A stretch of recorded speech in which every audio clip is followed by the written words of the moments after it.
OK, we're all agreed it is the season to be jolly, and the Jags fans certainly travelled north in festive spirit, while the Partick players dressed like baubles fallen from the Christmas tree. However, the Yuletide glitter was to be provided early on with a quite superb run by Barry Robson, who danced, pranced and dashed his way past the Thistle defence. The Jags were soon to stake their own claims for the opener, and Derek Fleming strode forward with purpose, if not with accuracy. Now, football's a man's game after all, and who else to prove the point but Kelly's body man, McLean on the end of a rather robust challenge from the defender. The Partick fans surely not saying ho ho ho. The resultant free kick was to cause trouble in the Cali defence, and they were mighty relieved to see it cannon off a post and away, eventually, to safety. Nicky Walker was soon to be called in to act on his own behalf just a few minutes later, when Partick carved away through the Inverness midfield and defence. A fine cross in from the right is cleanly handled by Walker in the end. The breakthrough was to come after the interval, and it was ironic in a field populated by footballing giants that one of the smallest men on the park was to be the beneficiary. Dennis Winers may be in the short side for a striker, but he's a colossus to the Cali fans. And here he shows why, leaving Patterson heading thing air, as he Jeff Hurst in at the back post. As he saw his title challenge begin to evaporate before him, John Lambie was to make a change which would completely alter the complexion of this game.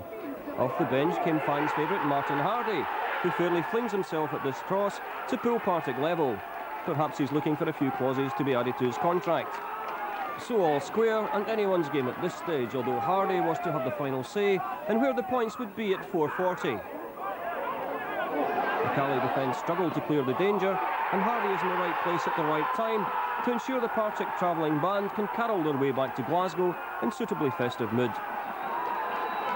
This Battle of the Thistles is won by John Lambie, and the Partick title challenge is revived.